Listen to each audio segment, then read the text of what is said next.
السلام علیکم دوستو، آج ہم پڑھیں گے چھٹا کلمہ رد کفر وتھ اردو ٹرانسلیشن۔ بسم اللہ الرحمن الرحیم۔ چھٹا کلمہ رد کفر۔ رد کفر معنی کفر کو ختم کرنا۔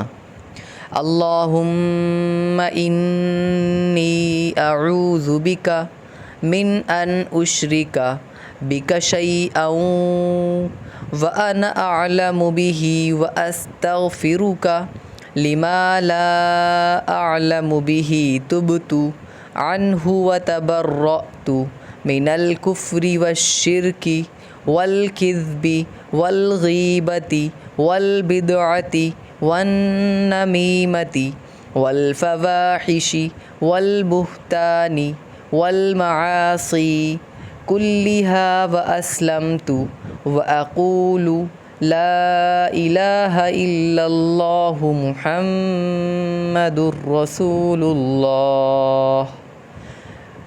ٹرانسلیشن۔ الہی میں تیری پناہ مانگتا ہوں اس بات سے کہ میں کسی چیز کو تیرا شریک بناؤں اور مجھے اس کا علم ہو، اور میں معافی مانگتا ہوں تجھ سے اس گناہ سے جس کا علم مجھے نہیں۔ میں نے اس سے توبہ کی اور بیزار ہوا کفر سے اور شرک سے اور جھوٹ سے اور غیبت سے اور بدعت سے اور چغلی سے اور بے حیائی کے کاموں سے اور تہمت لگانے سے اور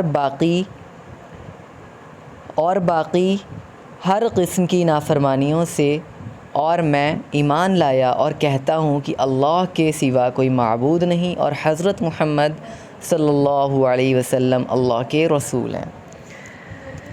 اگر آپ مجھ سے آف لائن قرآن پاک پڑھنا چاہتے ہیں تو آپ پڑھ سکتے ہیں۔ ویڈیو کو لائک کریے، چینل کو سبسکرائب کریے۔ جزاک اللہ خیرا، تھینکس فار واچنگ۔